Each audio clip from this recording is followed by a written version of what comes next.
Uh, this culture talks about different ways people grow up.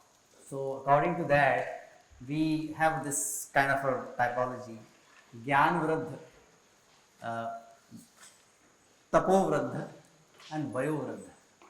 So, what we have in our on the panel, who are Tapovruddha, because they have been a great sadhak in their own fields. They have achieved excellence, and the true form and true representation of the Karma Yoga is reflected in their personality, because the yoga and the kushalta is so beautifully blended in their work. And Gyanvrad. So Tapovrad and Gyanvrad, we are feeling really privileged to have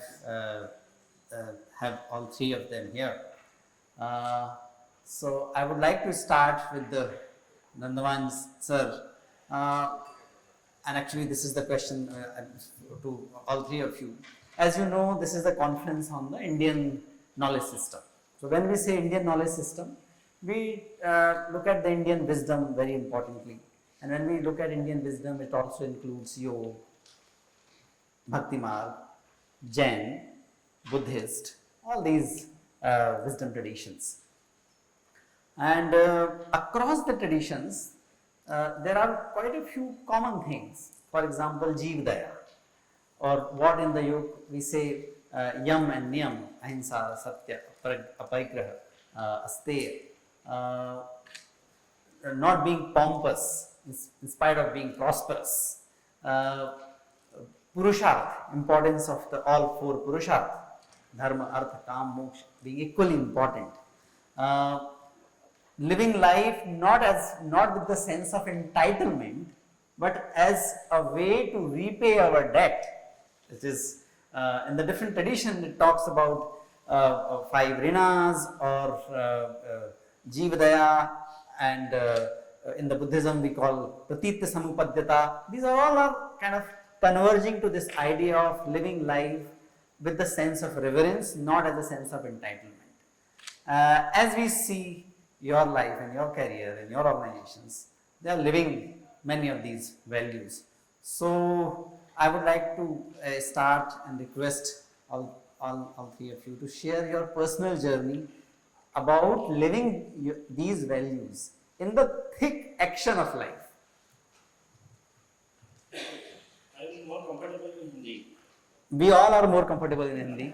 Somehow we started in English. I don't know when this accident happened.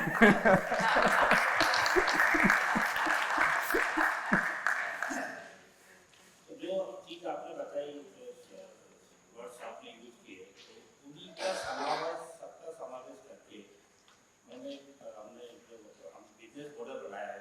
Business model में इन सबका समावेश एक छोटे से परिवार से belong करता हूँ, कोटा राजस्थान से।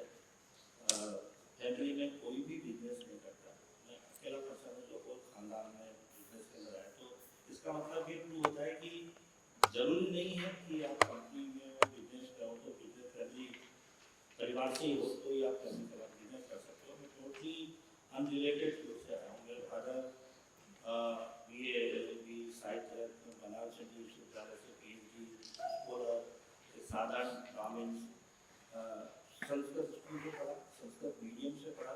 9th तक मेरा मीडियम संस्कृत था। फादर मेरे को पंडित बनाना चाहते थे।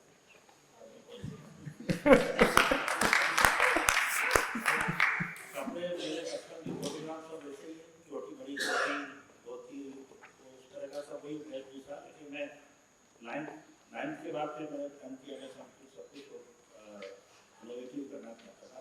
हालांकि हो सकता है वो गलत हो, तो उसमें ज़्यादा इनोवेटिव हो सकता था। लेकिन मैंने बिजनेस का फील्ड चूज किया, ये टाटा कंपनी किया बॉम्बे आके। तो बिजनेस मॉडल में एक एम था, उसका कोई भी पर्पज होना चाहिए, बिजनेस करने का पर्पज होना चाहिए। तो उस पर्पज के हिसाब से मैंने बिजनेस करना चाहा, बिजनेस का सेलेक्ट किया। तो उसमें बिजनेस का नाम रखा हमने वक्रांगी। वक्र अंग, महिषासुर का वध करते हुए दुर्गा का जो रूप है उसको वक्रांगी रूप की अच्छाई की थी। एसेंस का मतलब था कि किस तरह से बुराई से अच्छाई की चीज से रिलेटेड अपन बिजनेस कर सकते हैं। तो मैं जो भी आज तक ये वर्ड नहीं, उस वर्ड को सार्थक करते हुए मेरे 35 ईयर्स की जर्नी में जो भी बिजनेस किया है उसका तो उसका समावेश रहा है, जिसके अंदर हमने मिडल मैन और करप्शन इससे एलिमिनेट होता हो कोई सेम बिजनेस हमने किया है। तो गवर्नमेंट टू डायरेक्ट सिटीजन्स को आप फैसिलिटीज कैसे दे सकते हैं, उनको कैसे फिनेंशियली इंक्लूड कर सकते हैं, एवरी सिटीजन को किस तरह सोशली इंक्लूड कर सकते हैं, उन सब चीज़ों को ध्यान में रखते हुए हमने बिजनेस मॉडल बनाया। बिजनेस मॉडल में you talk any e governance project of the country, चाहे वो आपका टाटा किसी के साथ हमने मिलकर काम किया काफ़ी, चाहे वो पासपोर्ट सेवा केंद्र हो, चाहे मिनिस्ट्री ऑफ कॉर्पोरेट अफेयर हो, तो हमने आधार का सबसे बड़ा कंट्री का सबसे बड़ा इन्वॉल्वमेंट किया। Election commission of India, election of India के साथ हमने काफ़ी प्रोजेक्ट किए, वोटर लिस्ट का काम किया। ट्रांसलिटरेशन हमने 90 में ट्रांसलिटरेशन टेक्नोलॉजी बनाई, तो उसमें फॉर्चुनेट पार्ट है, मैं बोलते हुए प्राउड हो रहा है कि मैंने कंपनी बनाई थी तो मैं सबसे पहले आईआईटी पवई के अंदर से ही मैंने कंपनी बनाई थी। यहाँ पे प्रशांत लाल जी थे और डॉक्टर हैड डॉक्टर सादा, तो उन सबसे बात करके उन्होंने हमने उससे टीम बनाई है यहाँ पे। तो उसमें मेरे पास जो टीम थे उसमें 11 बंदे जो थे आईआईटी पवई से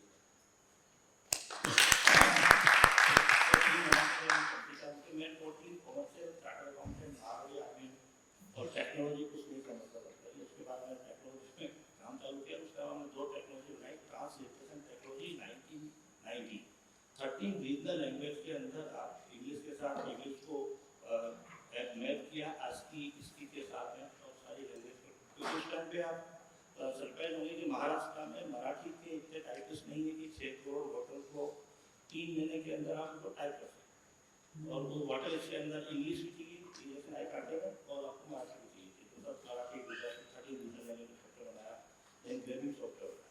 उसके बाद फिर हमने एक ऐसा सेंटर्स बनाया जिससे कि जो आपने अभी वर्ड बोले उससे सबका और किसी तरह से लास्ट माइल सर्जन सबको सुखाए वाली जो थी कि सबको कैसे मिल सकती है। तो हमने एक मॉडल बनाया जिसमें भारत में 28 स्टेट है, 28 स्टेट में हमने ऑफिस खोले, 764 जिले हैं भारत में। तो 764 जिलों में हम 500 जिलों में मास्टर पंचायती बना के मास्टर पंचायती ऑफिस खोल चुके हैं, और 2,55,000 ग्राम पंचायत, 2,55,000 ग्राम पंचायत में से हमने 21,000 ग्राम पंचायत हम लास्ट ईयर तक कवर कर चुके हैं, और 2,55,000 2030 तक हमारा कवर करने का प्लान है कि पूरे इंडिया के अंदर।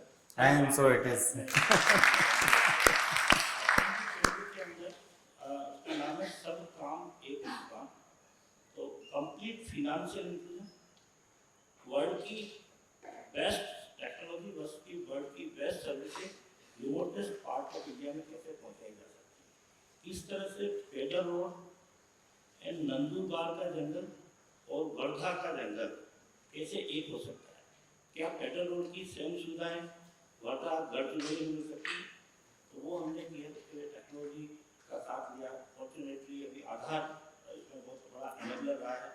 आधार की वजह से कोई भी सिटीजन आता है, अंगुली से पूरा होल आउटलेट अंगुली बेस्ड हम बोलते हैं, वक्रांगी केंद्र आइए, अंगुली लाना होता है और कंप्लीट फिंगर से काम होता है। तो बैंक अकाउंट खोलना है, कहीं भी संसार में आप 3 मिनट में बैंक अकाउंट नहीं खोल सकते हैं। हम SBI का बैंक अकाउंट 3 मिनट में अंगुली लगा के उसको पास हो सकते हैं। तो कैश डिपॉजिट करना है, कैश, तो इंडिया की नीड क्या है, सिटीजन की नीड क्या है, नंदुरबार के नीड क्या है कि वहाँ पे सिटीजन को फार्म भरना नहीं आता, बैंक अकाउंट नहीं खोल सकते। इतने साल से आप देखेंगे कि 140 करोड़ की पॉपुलेशन है, आज भी अपने पास तो 50-52 करोड़ रुपए जनधन, 52 करोड़ बैंक अकाउंट खुले जनधन योजना के थ्रू, और उसके पहले 30-35 करोड़ दूसरे थे। तो अभी भी अपन 80-90 करोड़ पे अटके हुए हैं, बैलेंस लोग फिनेंशियली इंक्लूड हैं।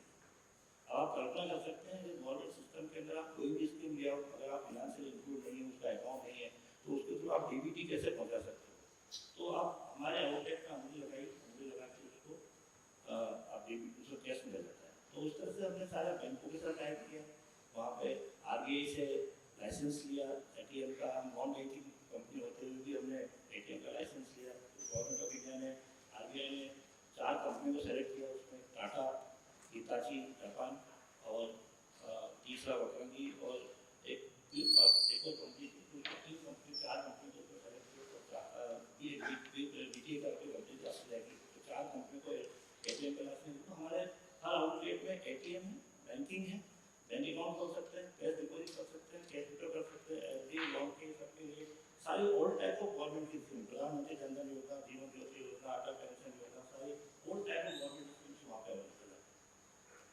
सब कुछ बाकी कन्वेंशन और बाकी सर्विसेज भी वहाँ पे इस तरह से बनाए। गाँव का आदमी है, गाँव से सेलेक्ट किए, उसकी कोई फिनेंशियल सर्विस, उसको जनता की सुविधा के लिए उसको सेलेक्ट किया, तो आउटलेट करने के बाद पूरी उसकी 5000 पॉपुलेशन है फॉर एग्जाम्पल, जब ग्राम पंचायत के सबका बैंक अकाउंट खुल जाता है, तो उस मोमेंट में पूरा जो गाँव है फिनेंशियली इम्प्रूव हो जाता है। और वहाँ पर उसको कन्वीनियंस के लिए सब कुछ वहाँ पे, चाहे अमेजोन हो, चाहे डीकेथलॉन हो, चाहे वहाँ पे एग्री प्रोडक्ट्स हो, चाहे इंडिया की और वर्ल्ड की जो भी कंपनियाँ हैं जो क्राउड रूरल इंडिया में जाती है, उन सब ने हमारे को चूज किया है रूरल इंडिया में जाने के लिए, चाहे वो अमेजोन हो, चाहे डीकेथलॉन हो, चाहे रिलायंस हो, चाहे टाटा हो, चाहे बिरला हो, सबका हम लोगों का टाइप है। हम एनेबलर हैं, हम किसी के कंपटीटर नहीं हैं, हम सबको उनको वहाँ तक पहुँचाते हैं। तो इन सब इस तरह से हमने इन सब आपके सिद्धांतों को बिजनेस में इंक्लूड किए। जतिया जी ने वहाँ रोजगार प्रदान किया, वहाँ पे सिटीजन्स के लिए वहीं पे उसके डोर स्टेप पे उसको सुविधा दिया। तो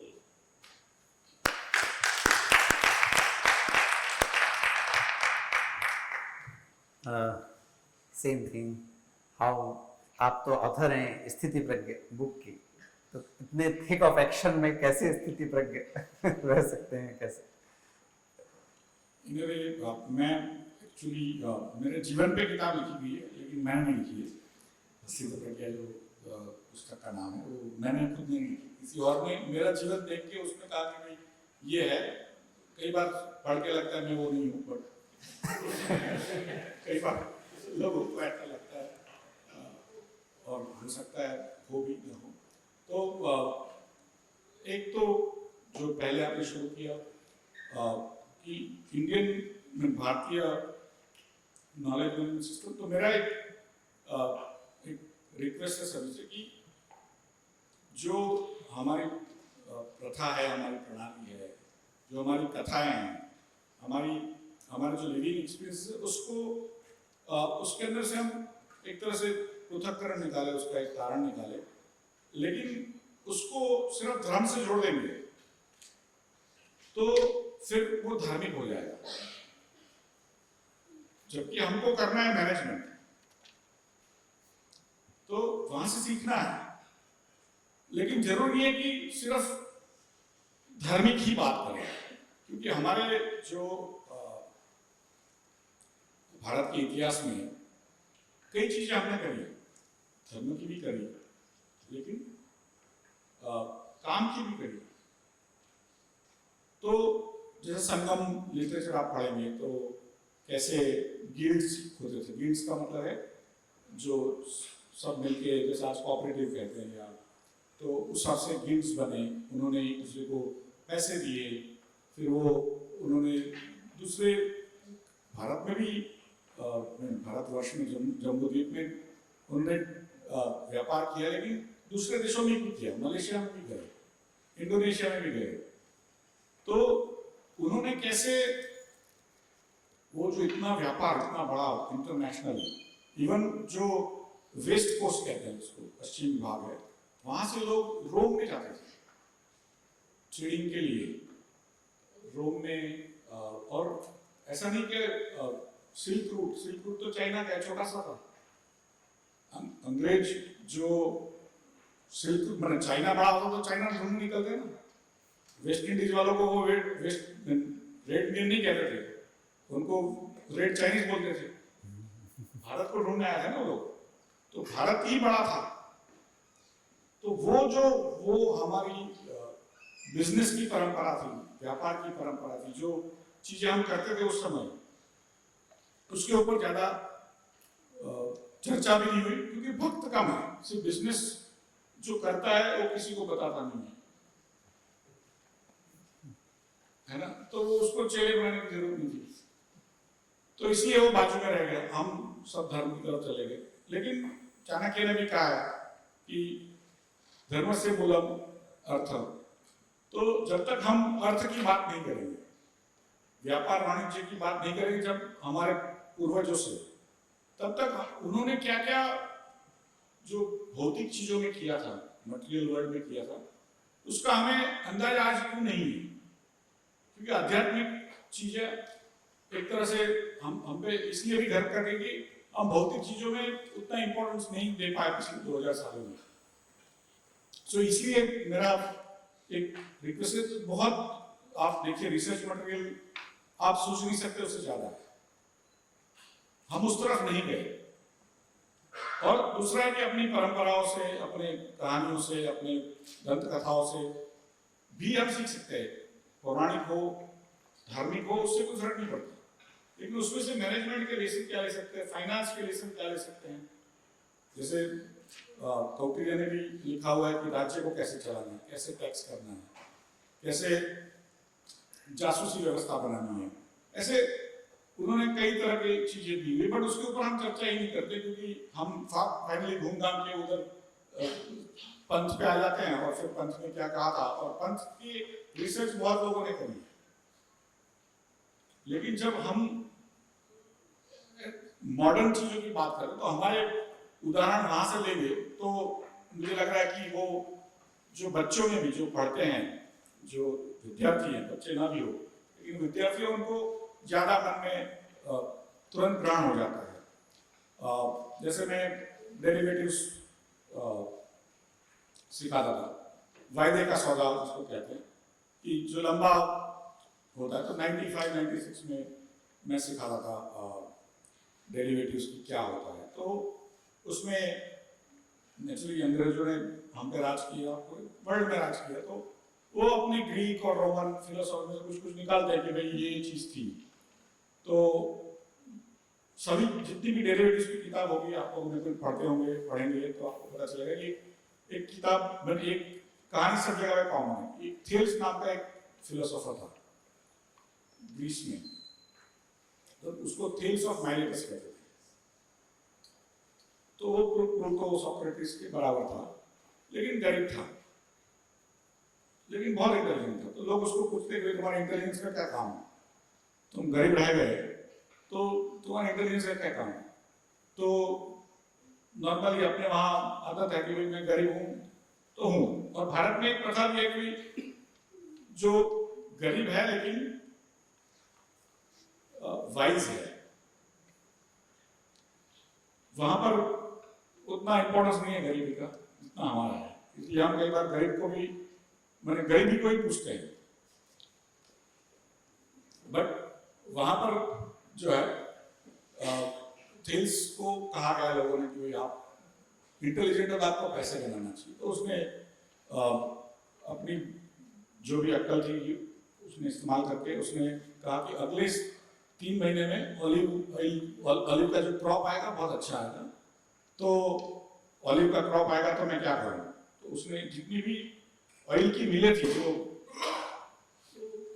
ऑयल की मिल सब जिनके मालिक थे उनको थोड़ा थोड़ा पैसा दे दिया और कहा कि जब क्रॉप आएगा तो मुझे चाहिए होगा तो मैं आपका मिल यूज करूंगा, नहीं तो नहीं करूंगा।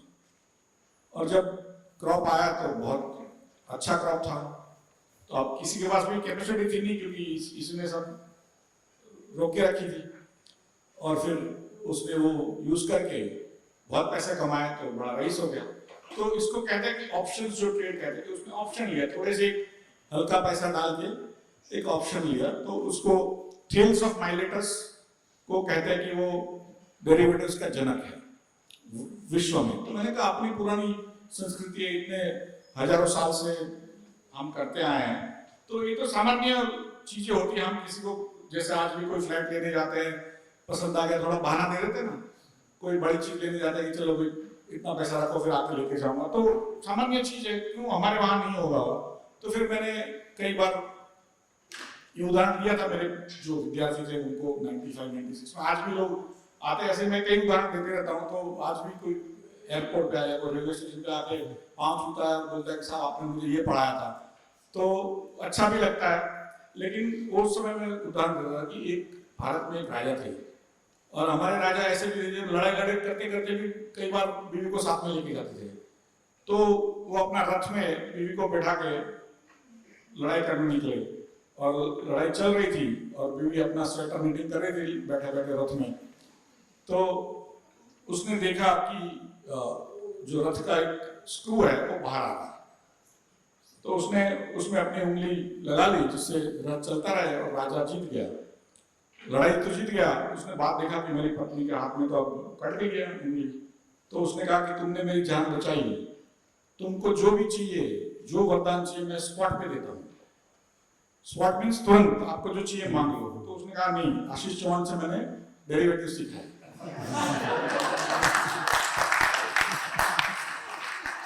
तो इसलिए मुझे ऑप्शन चाहिए। तो उसने 3 ऑप्शन मांगे कि मैं जब चाहिए मैं ले लूंगी।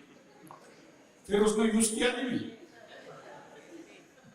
है ना। जब कोई और बच्चा राजा बनने जा रहा था तो उसने कहा कि नहीं, मेरे बच्चे को राजा बनाओ, फिर इसको जंगल में भेजो। वो सब 3 वरदान लिए थे, तो उसने राइट टाइम में एक्सरसाइज किया ना, ऑप्शन भी लिया और एक्सरसाइज भी किया। तो भारत की महिलाएं खासकर कई उसको ऑप्शन की जननी मानना चाहिए कि नहीं।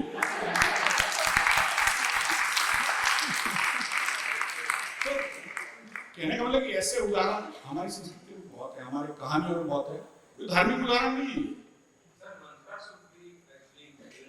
तो उसको आजकल पोर्टफोलियो मैनेजर कहते हैं।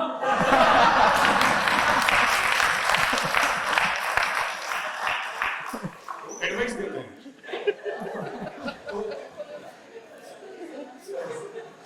तो बेसिकली यही चीजें कहना चाहता था कि जो भारत की संस्कृति है उसमें ऐसे कई चीजें हमने करी है।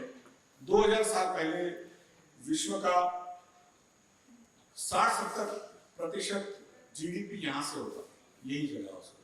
साइंस में जितनी भी खोजें हुई हमने करी। तो ऐसे विदाउट कॉमर्स तो हुआ नहीं होगा, विदाउट मैनेजमेंट तो हुआ नहीं होगा। हमने उस समय के हिसाब से अच्छा मैनेजमेंट किया होगा, तभी तो हुआ था, है ना। तो उसकी खोज, उसके कई चीजें जल भी गई, नालंदा जला गया, तक्षशिला जला गया, जो भी है। लेकिन आज जो है फिर भी कहीं ना कहीं पड़ा हुआ है। उसमें से कोई, जैसे ह्यूमन चांग आके कुछ ले गया था पेपर, तो उस पेपर से हम पढ़ सकते हैं।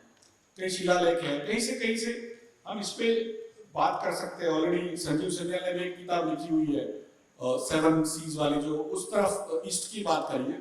वेस्ट की, जो वेस्टर्न कोस्ट की बात है, वेस्टर्न कोस्ट का ट्रेड है, उसके भी बहुत सारे चीजें मौजूद है वर्ल्ड में। हमारे वहाँ कम है लेकिन विश्व में बहुत मौजूद है। तो मेरा रिक्वेस्ट यही कि आप जितने भी विद्यार्थी हैं या जो रिसर्च करते हैं, वो सिर्फ धार्मिक चीजों पे मत करिए। हमारे धार्मिक चीजों पे होना चाहिए, कर भी रहे हैं, लेकिन उसको रिसर्च करने वाले बहुत ज्यादा है। लेकिन भारत की ये जो भूमिका रही विश्व को ऊपर लाने में, उसके ऊपर हम चर्चा नहीं कर रहे हैं, कर नहीं रहे हैं, क्योंकि एक अलग डायरेक्शन इजी थी, उसमें चले गए।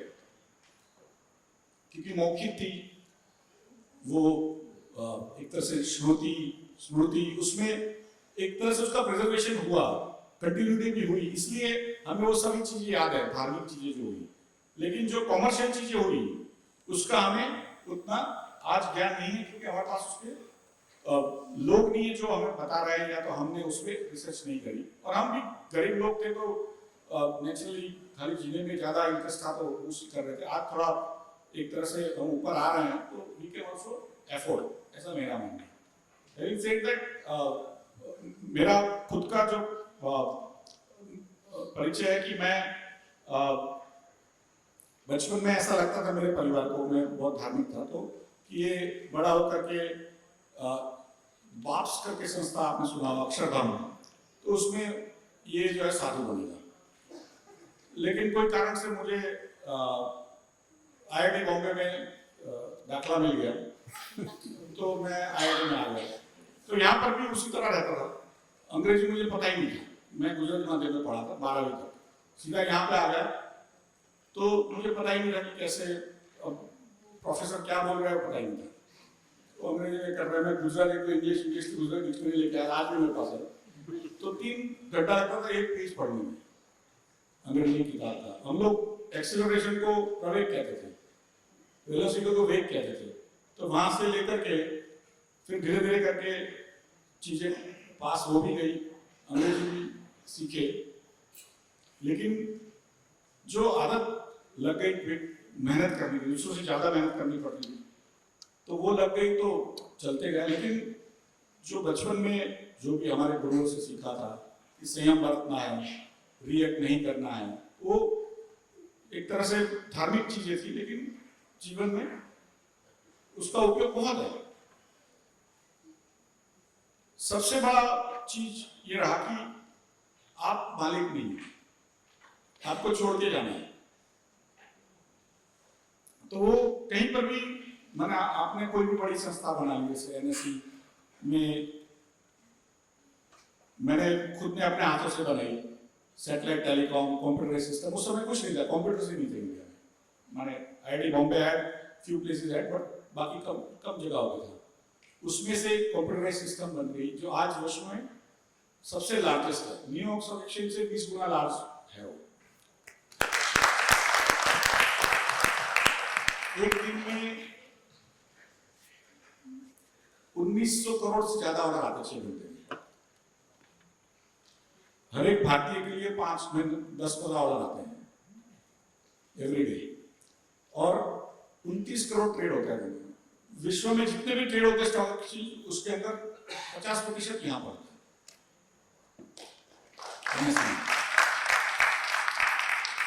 भारत के 20% घर जो है आज डायरेक्टली स्टॉक मार्केट से निवेश करते हैं।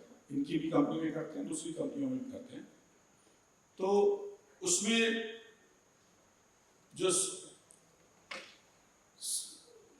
सभी के लिए सबको सुख मिले, उसके लिए वो संस्था की रचना हुई है, क्योंकि भारत का औद्योगिक विकास हो और जो निवेश करते हैं उनकी जो धन संपत्ति बढ़े, उसके लिए तो सर्वजन सुखाय सर्वजन हिताय उसका एक तरह से एक एग्जाम्पल है कि जब एनएससी शुरू हुई थी तो भारत की टोटल मार्केट कैपिटल जो वेल्थ रिप्रेजेंट होता है वो 4 लाख करोड़ रुपया था 1994 नवंबर 3 दिवाली का दिन। आज वो 440 लाख करोड़ है, करीब 110 गुना बढ़ा हुआ है। क्योंकि क्या हुआ, भारतीयों को नॉर्मली ऐसा इकोनॉमिक थियरी है कि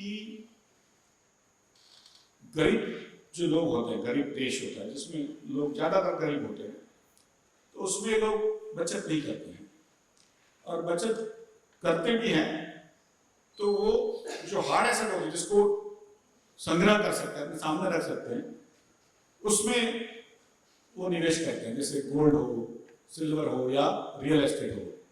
और दूसरे व्यक्ति को, अपने भाई को कोई पैसा न दे, अपनी बहन को कोई पैसा न दे, क्योंकि वो वापस नहीं आएगा तो क्या होगा। लेकिन आज भारत का हर एक व्यक्ति 20% घर जम्मू में बैठा हुआ है, कोई डिब्रूगढ़ में है, जोरहाट में है, कोई सेलम की व्यक्ति को अपने भले 1000 रुपया होगा, उसके लिए तो 1000 रुपया भी इंपॉर्टेंट है, वो 1000 रुपया वो व्यक्ति की कंपनी में डालता है, तो कितना बड़ा लीप ऑफ फेथ है। वो लीप ऑफ फेथ किसका है? ट्रस्ट का, एक दूसरे पे भरोसा कि कोई व्यक्ति कहां 2000 किलोमीटर दूर बैठा हुआ है, कभी पहुंचने वाला नहीं हो जगह पे, देखने नहीं जाने वाला है कि वो प्लांट क्या कर रहा है, उसमें पैसा वो डाल रहा है, और वो पैसे और वो जो व्यक्ति वो प्लांट चला रहा है वो हो सकता है ओनर ना भी हो, भागीदार ना भी हो, लेकिन बेचारा भारतीय प्रणाली को फॉलो करके उसका जो खुद का स्वधर्म है वो निभा रहा है कि मेरा धर्म है कि मैं ये पैसों का जतन करूं, उसको अच्छी जगह पे लगाऊं, उसमें से जो पैसों की वृद्धि होती है, जो मेरे जितने भी भागीदार लोग हैं, शेयर होल्डर्स और भागीदार, तो उसमें उनका जो हक है उनको मिले।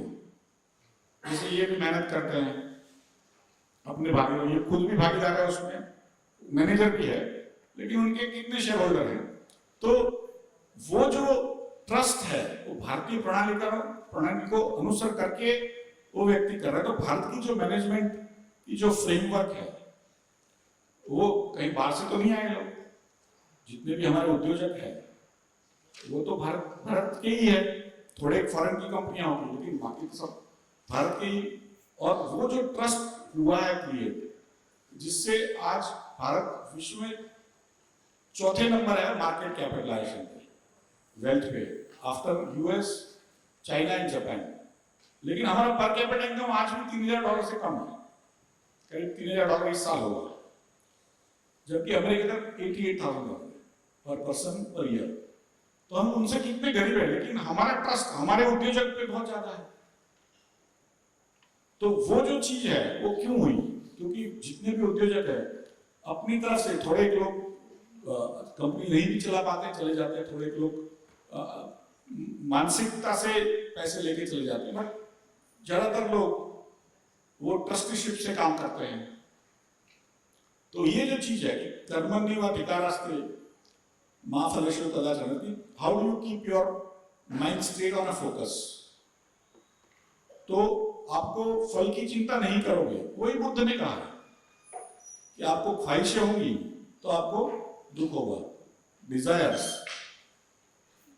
होने से आपको, आप डिजायर ना हो और काम करते जाओ, तो फल नहीं मिला तो भी ठीक है, फल मिला तो भी ठीक है, लेकिन आप सोचते हो कि इसको मैंने ये दिया तो मुझे क्या मिलेगा, तो वो करते करते ही आपका 4 साल निकल जाएगा। काम का तो 1 सेकंड भी नहीं होगा। पहले काम कर दो, मिला तो मिला, नहीं मिला तो नहीं मिला। लेकिन एक बार मैं वो जीवन जीता हूं, मैं, ये लोग पैसे बनाते हैं, मैं नहीं बनाता। मेरा काम सिर्फ अंपायर का है। जैसे क्रिकेट की मैच में एक ही व्यक्ति सभी बॉल में हाजिर होता है, लेकिन किसी को भी याद नहीं रहता, वो मैं। वर्ल्ड कप का आपने सूर्य कुमार यादव याद होगा, विराट कोहली याद होगा, अंपायर कौन था याद है? नहीं। और वो भी अपने को याद रखना नहीं चाहता।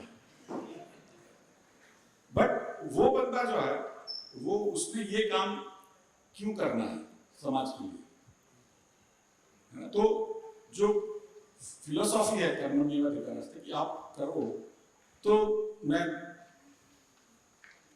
ध्यान भी करता हूँ, मेडिटेशन हो, कोई भी चीज हो, व्याख्यान भी लेता हूँ गीता में भी, कैसे गीता को जिया जाता है। लेकिन उसके जब आप करते हो ये, तो लोगों को लगता है कि कुछ मिलेगा नहीं, तो मोटिवेट कैसे होंगे? मैनेजमेंट में एक चीज है ना कि मोटिवेशन रहेगा तब तो व्यक्ति काम करेगा, नहीं तो कैसे काम करेगा? तो जब भी आप धार्मिक चीजों में चले जाता है मेरी तरह, तो फिर सुबह उठ के जाऊं कि नहीं, वो इश्यू होता है ऑफिस में या अपने काम पे, क्योंकि मुझे चाहिए ही नहीं, तो करना क्या है, राइट? तो जो अपने आप को मोटिवेट कर सके without expectation of any reward, तो वो व्यक्ति अपने मन को स्थिर रख सकता है। तो भगवान कृष्ण ने कहा कि जो स्थिर रख सकता है मन को, जो अर्जुन जो है वो पंछी की आंख को क्यों बाण लगा के तोड़ सकता है, कि या तो राम भगवान ने जो मत्स्य वेद किया, तो मन को स्थिर रखना बहुत जरूरी है। आज भी आपने देखा आर्चर्स जो होते हैं, जो बाण चलाते हैं, उनको सबसे ज्यादा ट्रेनिंग किसकी देती है? कैसे स्थिर रखना है मन को, क्योंकि वो दूर होता है, उसको आपको हर चीज का ध्यान रखना है, हवा कितनी चल रही है, बाण का कितना वेग है, वो सब है। तो why I am telling you this कि जब धर्म का अनुसरण करेंगे तो कई बार मोटिवेशन नहीं रहेगा, बट जो अपने आप को फिर भी सुबह उठ के फिर भी दौड़ता पाएगा, तो वो समाज के लिए हर व्यक्ति को करने की जरूरत नहीं। जैसे कोई समाज में हर व्यक्ति साधु नहीं हो सकता, तो ऐसे 100-500 साधु है भारत में, और बाकी सब अपने धर्म के अनुसार, स्वधर्म के अनुसार अपना अपना काम करे, तो ये देश का उद्धार होगा। लेकिन उसके लिए we have to create as researchers literature which takes lessons from our past.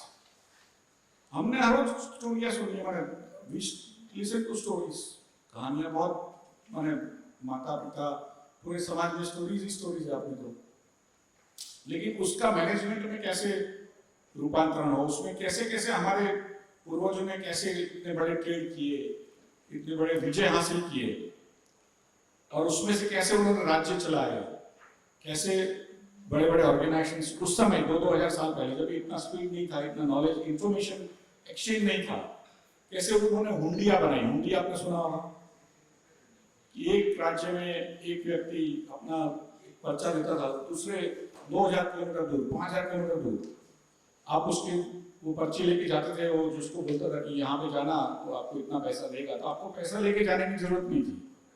तो ये मॉडर्न बैंकिंग सिस्टम यहाँ से आया, राइट? अभी हम उसको हवाला कहते हैं, राइट? बट हवाला इंडियन वर्ड नहीं है एक्चुअली, हवाला अरबिक वर्ड है, और वो लोगों ने यहाँ सीखा, लेकिन उनकी भाषा में हो गया। जैसे न्यूमरिक जो हिंदू न्यूमरल्स है, तो वो अरबों ने हमसे सीखा, और वो उधर जाके यूरोप में उनको सिखाया, तो जो सिखाने गया तो उनको लगा इसने मैन्युफैक्चर किया है, तो अरबस्तान में उसको हिंदू न्यूमरल कहते हैं, लेकिन यूरोप में उसको अरेबिक न्यूमरल कहते हैं। उसमें एक व्यक्ति था, उसका नाम था अल ख्वारिज़मी। उसने जितनी भी अपने बीजगणित जिसको कहते हैं, एलजीब्रा, उसका इक्वेशंस हमारे तो बहुत प्रसिद्ध है 2000 सालों से, तो वो बीजगणित के जितने भी इक्वेशन थे यहाँ के सीख के गए, उसने किताब लिखा। तो वो अल ख्वारिज़मी का किताब है, अल किताब वल मुकाबला, ऐसा कुछ नाम है उसका। मुकाबला का मतलब है इक्वलाइजेशन करना, जैसे बेसिकली बीजगणित तो होता है। मैं जो चीज बोलता हूँ कई बार आपको उसका इंग्लिश मालूम नहीं होगा, बीजगणित का मतलब है अलजेब्रा। जो अंग्रेजी से आते हैं, अंग्रेजी पढ़े हुए हैं, उनको पता नहीं, लेकिन बेसिकली जो उसने वो किताब लिखी, तो बाद में जब सॉफ्टवेयर प्रोग्रामिंग लिखने लगे तो उसका नाम एल्गोरिथम हो गया, अल ख्वारिज़मी का। तो ये सब चीजें जैसे जैसे आप पढ़ोगे कि जो यहां से गया है वही अलग नाम से आपको वापस आके मिल रहा है, बट हमारी पद्धति थी। ऐसा नहीं कि हमने कोई इस्तेमाल किया उसका, हमने बना के रख दिया जेब में, इस्तेमाल वो लोगों ने किया। थोड़ा उन्होंने किया, वो यूरोपियन ने ज्यादा किया, तो वो लोग ऊपर आ गए। तो वो भी सीखना है कि जो चीज करते हो तो दूसरों को भी दो, तो कोई ना कोई तो आगे उसको लेके जाएगा। खाली अपने में ही रखोगे या तो अपने कास्ट में ही रखोगे तो वो भी बंद हो जाएगा, देश भी बंद हो जाएगा, है ना। With that, thank you very much. Thanks very much.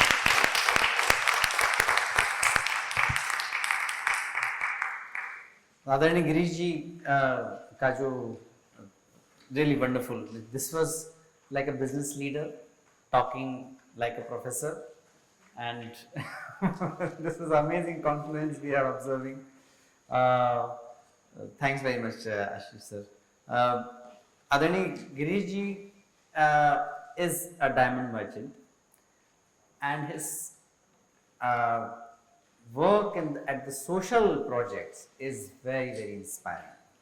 So we will hear from him how he integrated जो भारतीय और हमारे विजडम के जो सेवा के जो मूल्य हैं, जीव दया के जो मूल्य हैं, उसके वो अपने पूरे बिजनेस के साथ में उन्होंने सिर्फ अपने व्यक्तिगत जीवन में नहीं, बहुत बड़े स्केल पे, बहुत बड़े पैमाने पर उसका इम्प्लीमेंटेशन किया है। थोड़ा उनके इस कार्य के विषय में सुनेंगे और उनकी पर्सनल जर्नी के बारे में।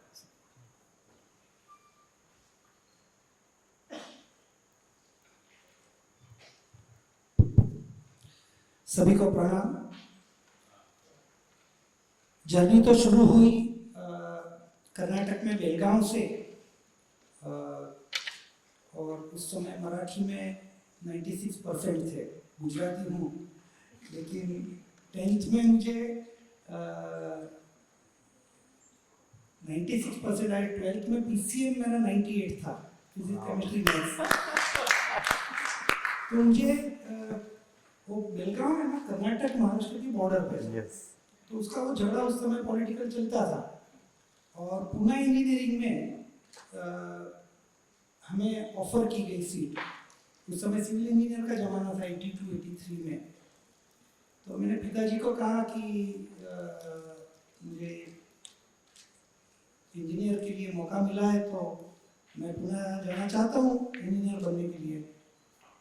तो पिताजी ने जॉबरी मर्चेंट, गुड़ के व्यापारी थे, गुड़ और शुगर थे, और वहाँ पे गुड़ शुगर बिजनेस में सेचुरेशन आ चुका था, एक लेवल पे बिजनेस पिताजी ने पहुँचा दिया था। तो बोले वहाँ इंजीनियर होके क्या करेगा तुम? तो मैंने कहा बिल्डिंग बनाएंगे, फ्लैट्स बनाएंगे, बंगले बनाएंगे, डिज़ाइन करेंगे। बोले हाँ वो तो सब ठीक है, लेकिन उसके साथ तेरे को फिर वो प्रवृत्ति से धार्मिक उनका नेचर था, जैन है हम लोग तो बोले फिर उनके साथ वो टॉयलेट बाथरूम ये सब भी बनाना पड़ता है। मैंने कहा वो तो बट ऑब्वियस है। बोले हमको क्यों ये सब बनाना है किसी के लिए? तो आई वाज शॉक्ड। मैंने कहा तो फिर? बोले अच्छा है तू डायमंड में जा। मैंने कहा ठीक है। डायमंड में कोई कनेक्शन कुछ भी नहीं था, लेकिन वो 12th के बाद नवसारी आ गया सीखने के लिए, और हीरा है सदा के लिए, जब तक स्त्री है तब हीरा बिकना ही बिकना है। 3-4-5 साल ट्रेनिंग और वो सब छोटा मोटा बिजनेस चला, और 1990 में स्टार्टअप हुआ जापान के अंदर।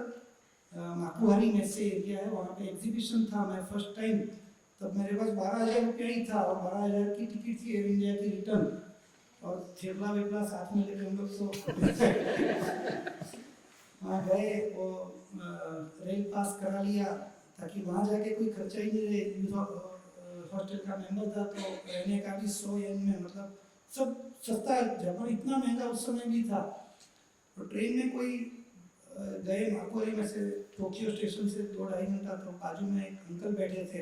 अब 18 साल का लड़का हूँ तो क्यूरियोसिटी बहुत होती है कुछ पूछने की, तो मैं उनको पूछता रहा जापान में ये है वो है ऐसा है वैसा है। ऐसे करते करते निकाल के मेरा कार्ड दिया, बिजनेस कार्ड था मेरा, स्पार्कल डायमंड करके।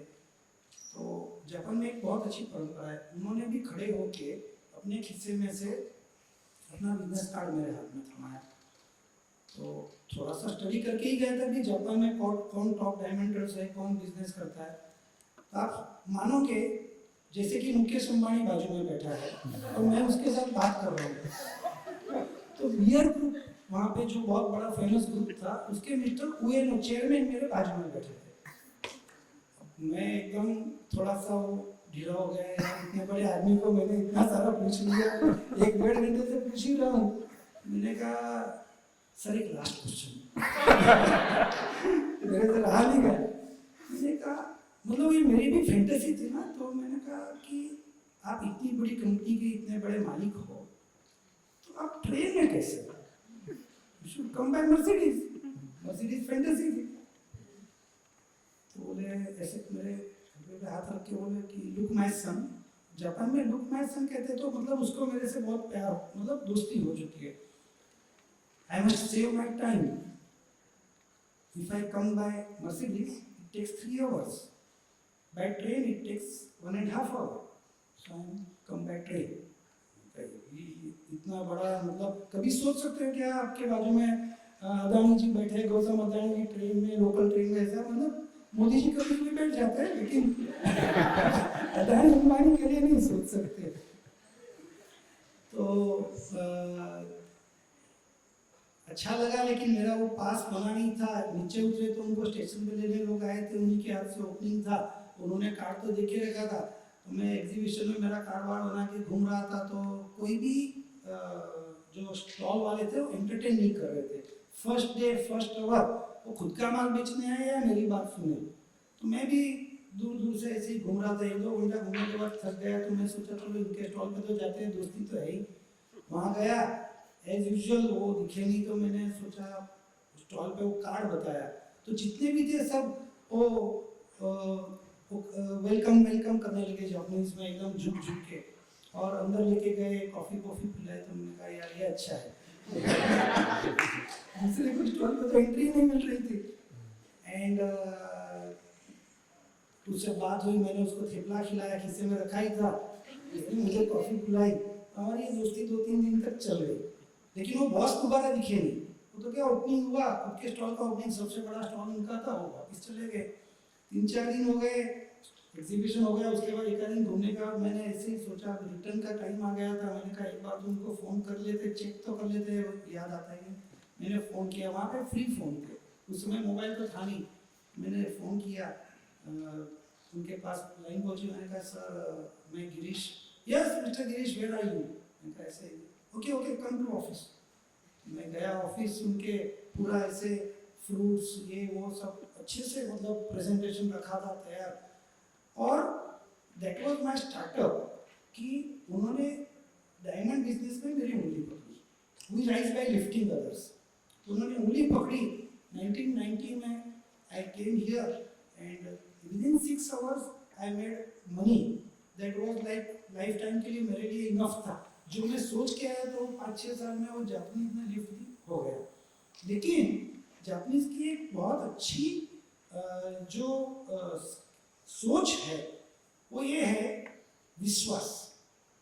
यदि उन्होंने विश्वास रख लिया, उन्होंने मेरे में विश्वास रख लिया, तो उन्होंने मल्टीपल कस्टमर्स मेरे को देते गए कि भाई ये विश्वास रखना। और पिताजी ने सिखाया था पुरुषार्थ, पूरा प्रयास करना। एक कहानी है, एक पिताजी को मतलब 2 बेटे थे, तो बोला कि भाई धूप में जाना नहीं है, छांव में जाना है और मीठा खाना है।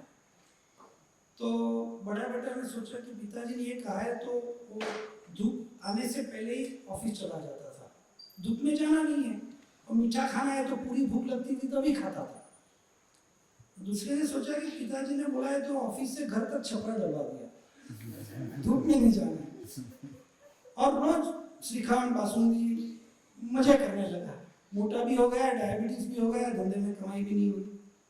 तो पुरुषार्थ, और ये इतने मतलब इंटरनेशनली मैं बिजनेस करता हूँ, तो मुझे मालूम है अमेरिका हो, मिडल ईस्ट हो, सब जगह मेरी ऑफिस है। तो जब ट्रस्ट डेवलप होता है, और ट्रस्ट ये सीखते कहाँ से है, जैसे मैं जिस परंपरा से आता हूँ, जैन परंपरा से, तो मार्गानुसारी मतलब मार्ग के 35 गुण हैं।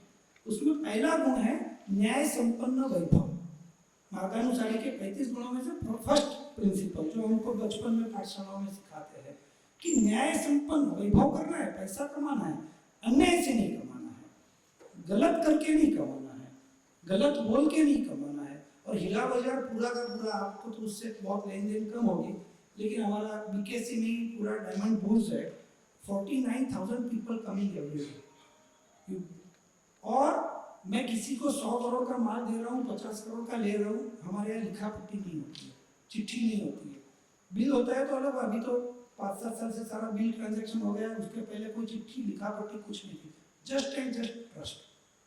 मतलब न्याय संपन्न, किसी पे भी न्याय से व्यापार करना है। तो वो न्याय संपन्न वैभव का जो गुण हमें धर्म ने हमारे सिखाया, उसको फॉलो किया, उस प्रिंसिपल को फॉलो किया। श्राद्धविधि प्रकरण करके हमारा एक ग्रंथ है, उसमें लिखा गया है कि आप कमाई के 4 डिवीजन करोगे 25-25% के। फर्स्ट डिवीजन आप अपने खर्च के लिए रखोगे, घर खर्च के लिए या परिवार के खर्च। सेकेंड डिवीजन आपका जो बिजनेस है उसमें इन्वेस्टिंग बढ़ाओगे। Third division long term investment, वो तो अभी 20-25 साल से भारत में आ गया, 50 साल से डेरिवेटिव्स या जो भाई साहब ने बताया, चौहान साहब ने, और ये forwards and shares and investment.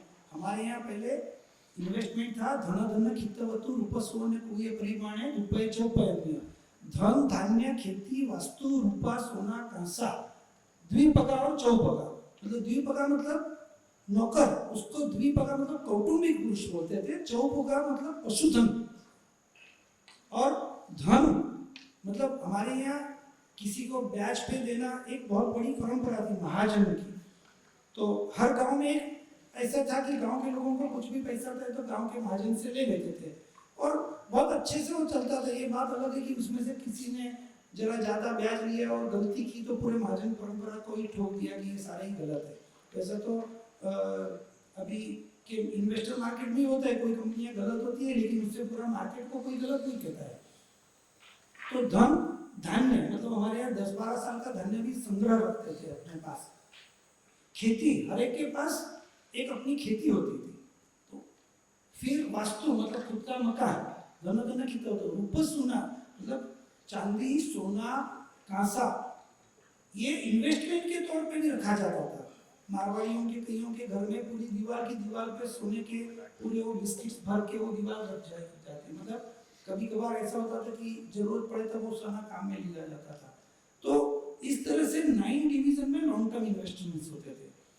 और उसी स्ट्रैटेजी में ये जो long term investment, short term business investment, घर का चौथा 25% जो है वो सामाजिक कार्यों के लिए दिया जाता था। हर व्यक्ति अपनी कमाई से 25% अच्छे कामों के लिए खर्चता था। अच्छा काम क्या हो सकता है? कुछ भी जो आपको मन को सुकून दे, मतलब एनीथिंग दैट अपने का क्या होता है, कईयों को गरीबों को भोजन कराने में आनंद आता है, कईयों को किसी के लिए घर बनाने में आनंद आता है, कईयों को किसी को एजुकेशन दिलवाने में आनंद आता है। तो ऐसे जिसको जिस काम में आनंद आता है। और एक बहुत बेसिक बात बताता हूँ, वो श्रद्धाविधि में लिखा है, जब तक आप संसार में हो, पुरुष के लिए लिखा है, तब तक आपको प्रवृत्त रहना है। प्रवृत्त मतलब you have to be active in a business, यानी कि 60 साल के बाद अब क्या करना है करके आराम से बैठ जाओ।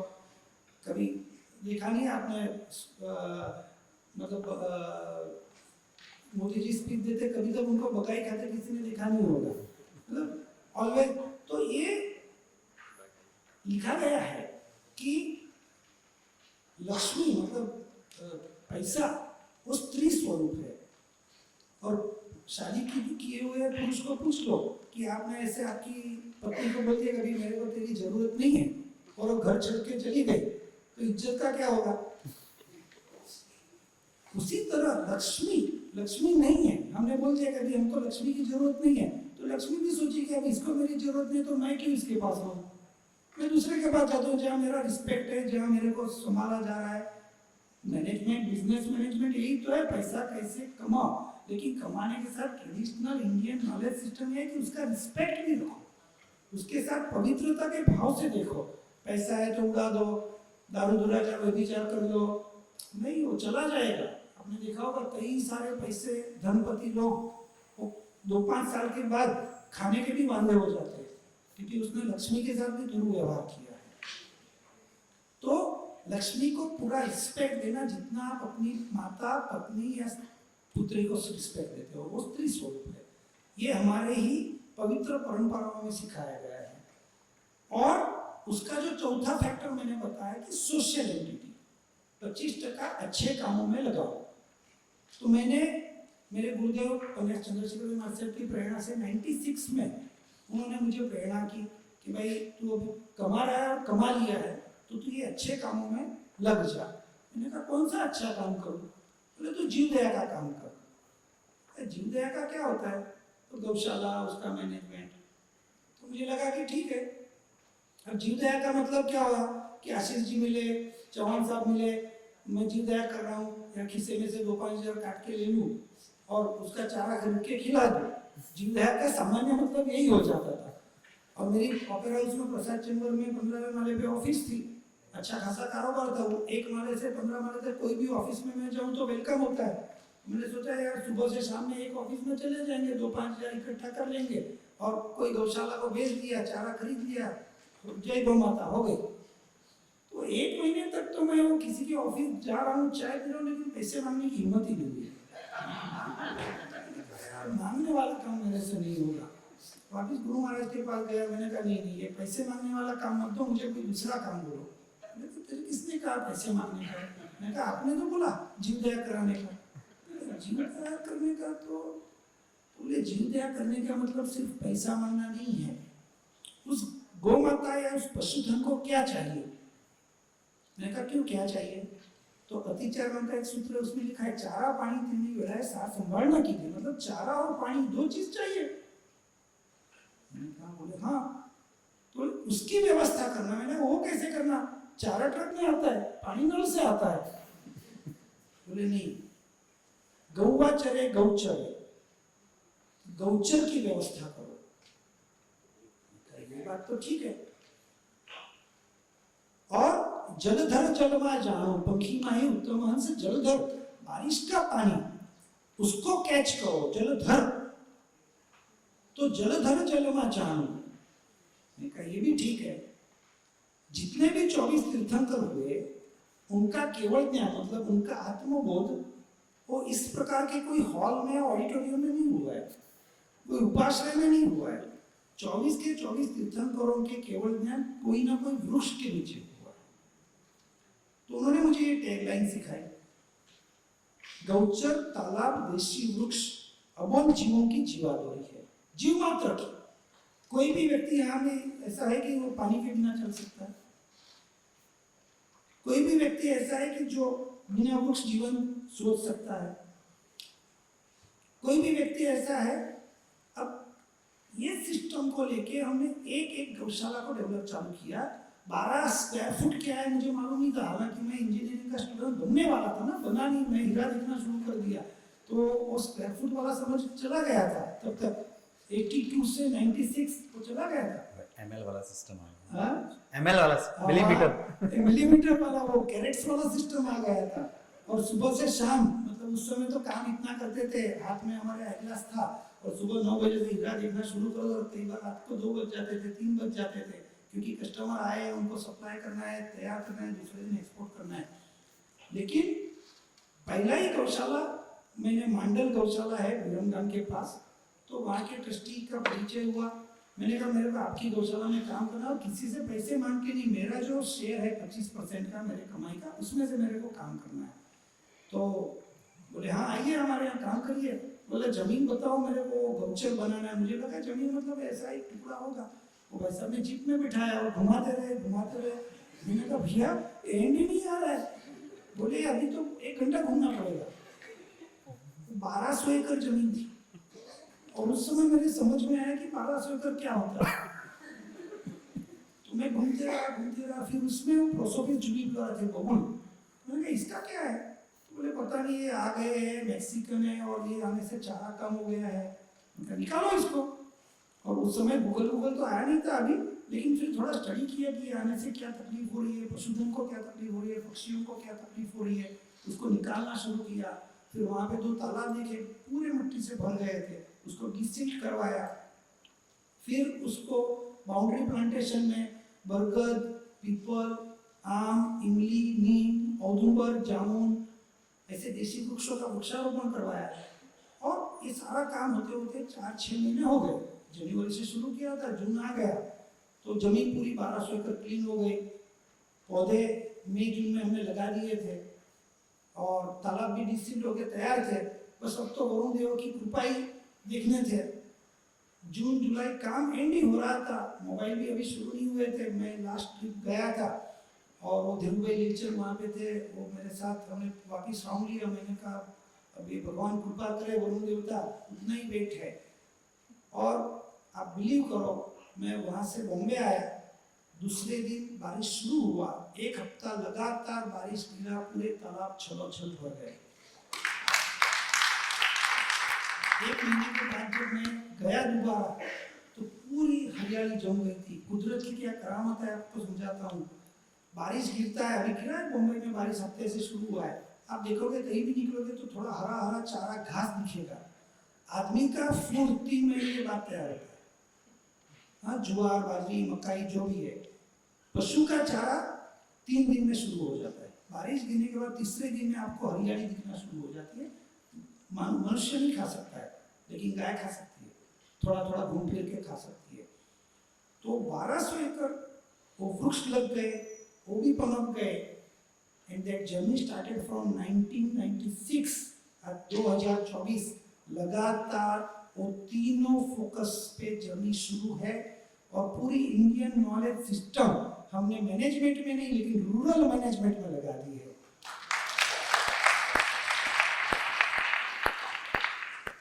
1200 एकड़ का काम हुआ। दूसरा काम आया छपरियाली गौशाला जो पालिताना के पास है, 3600 एकड़ सिंगल पीस ऑफ लैंड, 3600 एकड़ भावनगर महाराजा ने गिफ्ट की हुई जमीन। और उसमें हमने कंटूरिंग, गली प्लगिंग, नाला प्लगिंग, चेक डैम्स, कई सारे वाटर हार्वेस्टिंग के जो सिस्टम्स है वो 97 में फर्स्ट टाइम वहाँ पे किए। उसका इतना अच्छा रिजल्ट आया कि सैटेलाइट इसरो ने मैपिंग किया उस समय। Then they came there with the police protection और सब गाड़ियाँ आई, तो मैं तो यहाँ था और उस समय फिर लाइटनिंग कॉल आई कि भाई यहाँ तो पुलिस आ गई है, चेकिंग हो रहा है। मैंने कहा दो भाई जो भी है उनको, अरुण शर्मा जी थे, उनसे बात हुई मेरी, वो आए थे वहाँ पे। तो मैंने कहा हाँ सर बताइए क्या हमारी कोई गलती हुई है? बोली गलती नहीं है, आपको अप्रिशिएट करना है कि हम सैटेलाइट से जब देखते हैं 6 महीने पहले जमीन पूरा बैरन था, आज पूरा हरा भरा हो गया है, तो हमारे सैटेलाइट ने चेक किया है। So they come here to personally inspect the things. उसके बाद सैटेलाइट जो है अहमदाबाद है सैटेलाइट एरिया इसरो, वहाँ पे कोई कॉन्फ्रेंस में मुझे बुलाया 98 में, और सब सुटेड बुटेड सब साइंटिस्ट बैठे थे और कॉन्फ्रेंस थी और 3 घंटे सुबह 9 बजे से चालू था। मुझे बोला था आपको भी बोलना है, तो मैं तो मुझे पहले तो सुनने बिठाया था, तो 2-3 घंटे तक तो ऐसे दिमाग पक गया क्योंकि वो भाषा समझ नहीं आती है सैटेलाइट की सब साइंटिस्टों की। और फिर मेरा प्रेजेंटेशन आया तो मैंने स्लाइड्स उन्होंने ही बना के दी थी, पावर पॉइंट प्रेजेंटेशन बताया कि पहले जमीन ऐसे थी, बाद में ऐसे हुई, फिर ऐसे हमने गली प्लग किया। दे वे सो हैप्पी। मतलब 97 से सैटेलाइट हमको फ्री इमेजेस अभी बना के दे रही है, लगातार दे रही है। हम कहीं भी काम कर रहे हैं, अभी एक साथ हम लोग हर साल 100 गांव में तालाब बनाते हैं। अभी भी हमारा महाराष्ट्र में जालना, इधर पालघरवाड़ा, यू बिलीव आपके पास IIT पवई के पास बाजू में ही पवई लेक है, इधर बिहार लेक है। ये दोनों के आधार पे पानी की मुंबई की समस्या हल होती है, बराबर है। मान लो कि इस दोनों में पानी नहीं है, अब देख लो मुंबई की हाल। मुंबई में 294 वेल्स थे, सब बंद हो चुके हैं। अब तालाब की परंपरा कैसी है? वाल्केश्वर में भी पानी गंगा, मतलब वाल्केश्वर में भी तालाब है, कोई हिल पे भी तालाब हो सकता है। एरिया पहले पानी, जब ये नल हर घर नल की योजना नहीं थी, मोदी जी लाए 500 साल पहले, तो मोदी जी नहीं थे तो हर घर नल भी नहीं था, लेकिन गांव वहीं बसते थे जहां तालाब होता था, मतलब जहां वाटर कैचमेंट होता था, पानी बसता था, पानी रुकता था या पानी होता था, तो अपने यहाँ ये कहा जाता था कि तालाब बनाना सबसे पुण्य का काम है।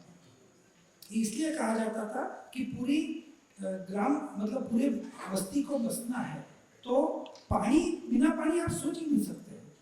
तो हमने जालना जिला एडॉप्ट किया है, अभी तक 350 तालाब जालना जिले के, और वहाँ की महाराष्ट्र का स्ट्रक्चर थोड़ा डिफरेंट है, तो यहाँ पे नाले ज़्यादा है, तो नाले का डिसिल्टिंग, कुंडलिका सिन्हा रिवर जो जालना के बीच में बहती है, उसका 18 किलोमीटर में से 6 किलोमीटर का स्ट्रेच हमने पूरा डेवलप किया, और 600 एकड़ का जो घानेवाड़ी का तालाब है उस पे इस साल तो 100 डंपर्स हमने लगाए थे, 12 पोकलेट्स लगे थे। उसी तरह से ये पालघर, अपने बॉम्बे के बाजू में पालघरवाड़ा है, वहाँ पे कई पाड़ा बोलते हैं, वहाँ पे कई लोग 2 या 3 शादी करते हैं।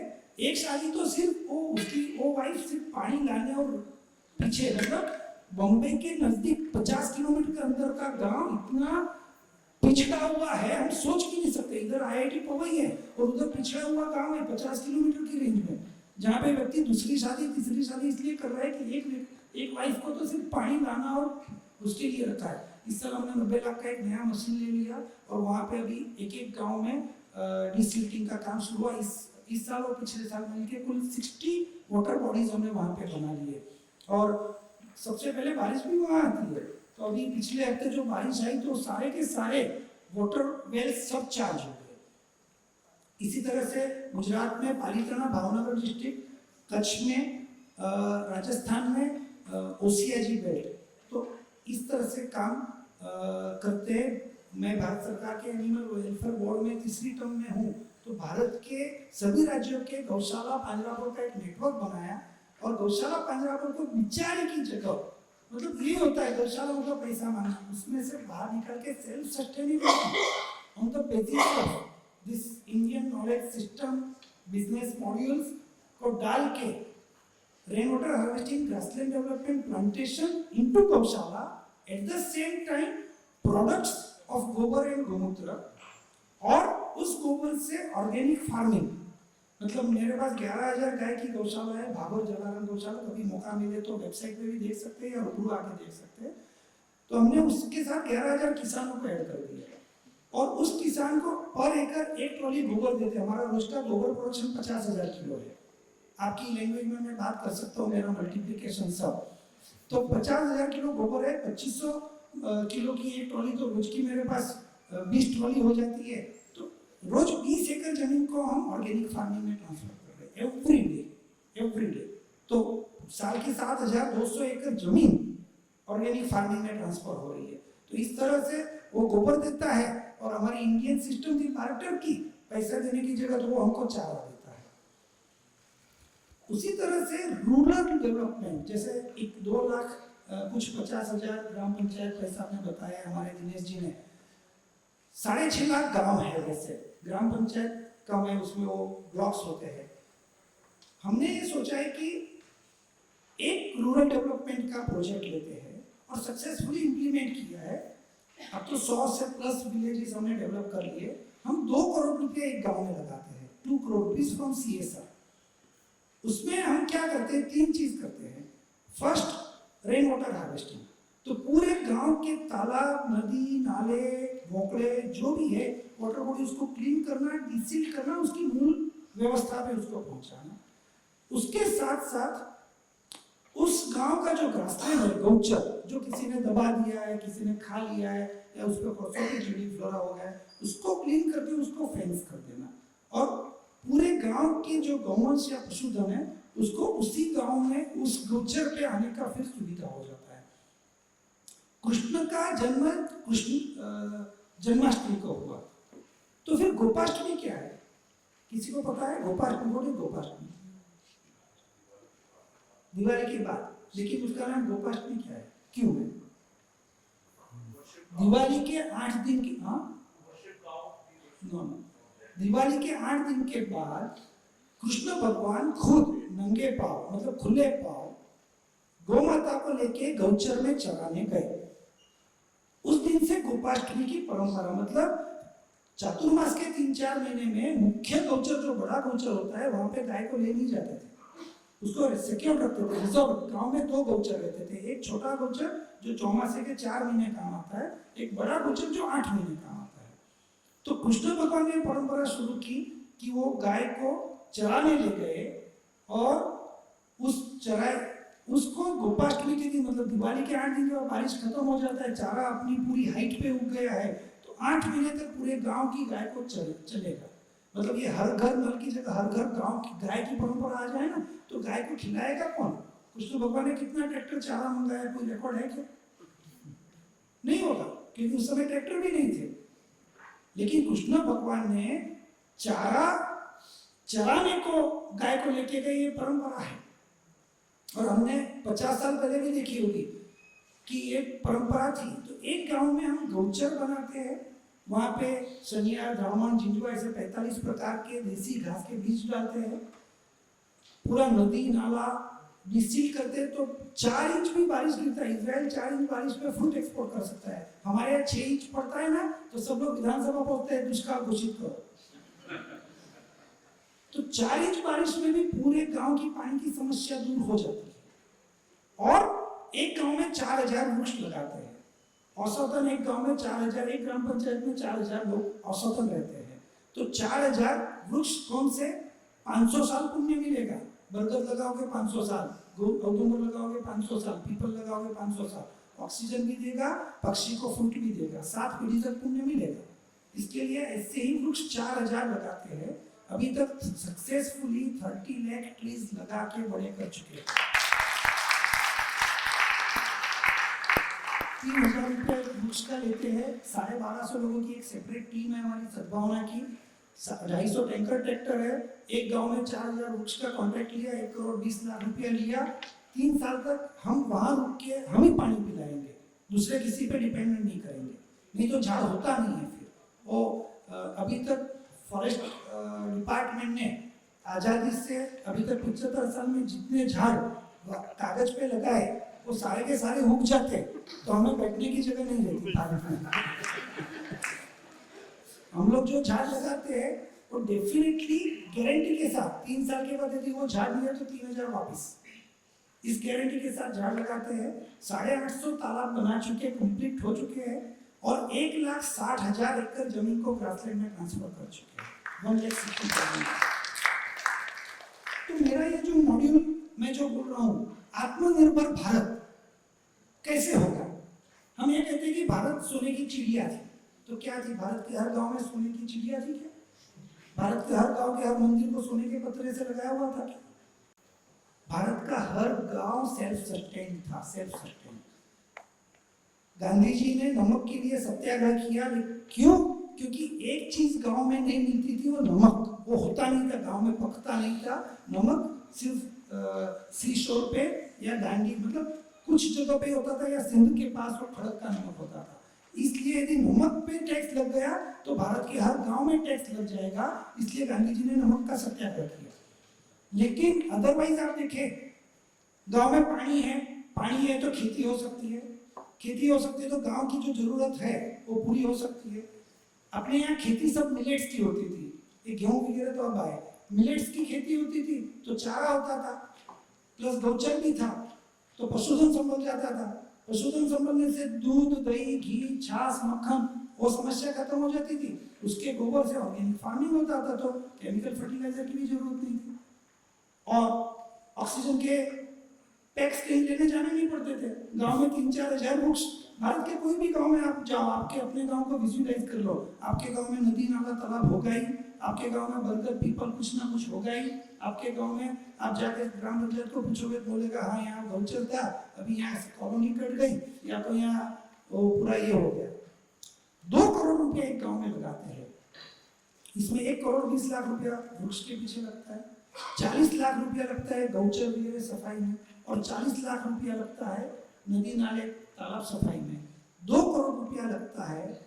आई कैन गारंटी, क्योंकि विथ एक्सपीरियंस, नॉट एकेडमिक, मतलब मैं IIT का स्टूडेंट नहीं हूँ इसलिए मैं एकेडमिक नहीं हूँ, लेकिन मैंने ये पिछले 25 साल 30 साल से जो ऑब्जर्व किया है, जो डॉक्यूमेंट्स बनाए हैं, जो स्टेटिस्टिक्स बनाए हैं, 2 करोड़ रुपये एक गांव में लगते हैं। अगले साल उस गांव की इनकम कम से कम 5 करोड़ रुपया हो जाती है, कम से कम। I tell you, water harvesting हो गया तो खेती अच्छी होगी, गौचर बन गया तो गाय किसी के खेत में घुसेगी नहीं, सीधा गौचर में ही चारा खाएगी। गोबर की इनकम बढ़ गई तो किसान की आमदनी कम हो गई, दूध की इनकम बढ़ गई, इनपुट कॉस्ट कम हो गई। हनौल करके एक गांव मैंने अभी पालिताना में पिछले साल में बनाया, you can come to visit that. हमारे आशीष जी के धर्मपत्नी निशा जी अभी 1 महीने पहले मेरे साथ आए थे। अमेजिंग गांव बन गया 2 करोड़ में, सिर्फ 2 करोड़। बाकी के 12 करोड़ हमने दूसरे कामों के लिए लगाए हैं, वहाँ हेलीपैड भी बनाया, रणजी ट्रॉफी खेल से कैसे था, वो सब अलग से बनाया। लेकिन भारत का कोई भी गांव within 2 crore rupees you can change the whole scenario. और मन से ये इच्छा है आप सबके सरकार से, 6.5 लाख गांव है, भारत सरकार को यदि समझाया जाए, वैसे तो 4,40,000 करोड़ के मालिक भी इधर ही बैठे हैं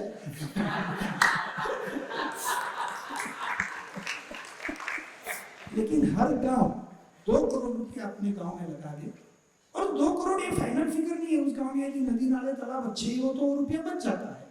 उस गांव में 2000 वृक्ष है तो हर 2000 की जरूरत है। उस गांव में यदि गौचर क्लीन है और फेंस में तो जरूरत नहीं दूसरे कुछ करने की। तो भारत को जो 5 ट्रिलियन की इकोनॉमी बनाने का स्वप्न हमने सबने संजोया है, मैं दावा करता हूं कि 10 ट्रिलियन की इकोनॉमी इंडियन नॉलेज सिस्टम के साथ बन सकती है।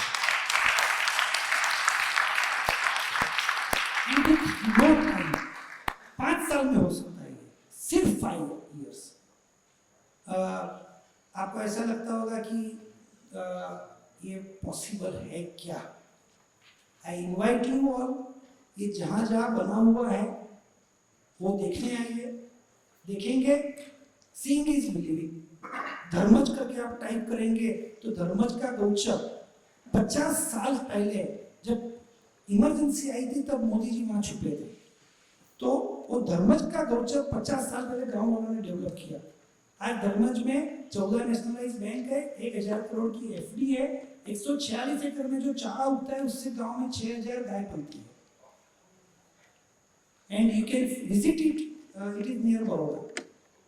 सो ऐसे कई सारे एग्जाम्पल्स इंडियन नॉलेज सिस्टम को डीप रूटेडली गांव तक पहुंचाने का एक बहुत बड़ा माध्यम। और जब तक एक डेफिनेट कहता हूँ, बॉम्बे, कलकत्ता, बेंगलोर, दिल्ली, एक 10 सिटीज 100 स्मार्ट सिटीज बनाने वाले थे, तब एज ए बोर्ड मेंबर में हरदीप सिंह पुरी जी के पास गया था, मिनिस्टर थे उसके।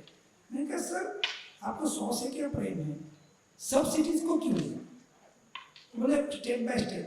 मैंने कहा ऐसे नहीं होता है। अब 100 के सामने उस 100, हमारा तो कंसर्न क्या था, उस 100 सिटीज में से गाय को निकालने वाले थे, तो हम उस कंसर्न से गए थे। उस गांव, उस सिटी के लोगों को दूध तो पीना है, लेकिन गाय नहीं चाहिए। मैंने अभी भी एक बच्चे को पूछा, बेटा दूध कहाँ से आता है? तो बोले वो भैया की थैली से आता है। उसको दूध भैंस या गाय से आता है मालूम ही नहीं, उसने कभी जिंदगी में देखा ही नहीं। पहले शादी होती ना, शादी तो मुहूर्त नहीं निकलते बहुत, तो वो जोशी महाराज के पास जाते मुहूर्त निकालने। तो जोशी महाराज देखता कि भाई इसका मुहूर्त तो ठीक निकल ही नहीं रहा है, तो फिर क्या कहते मालूम है, गोधूली मेला शादी करा दो। और वो गोधूली मेला की हुई शादी, हस्तमेला, वो 50 साल तक टिकते। अभी वो 5 स्टार में और वो दूषित वातावरण में शादी होती है, 5 महीने में फटाफट फटने लग जाते हैं। तो ये गोधूली क्या है मालूम है? सुबह गाय घर पे दूध देने के बाद गौचर में चरने जाती है, पूरे दिन गौचर में गौवा चरे गौचरे हो। गोचरी हमारे जैन साधुओं का गोचरी परंपरा है।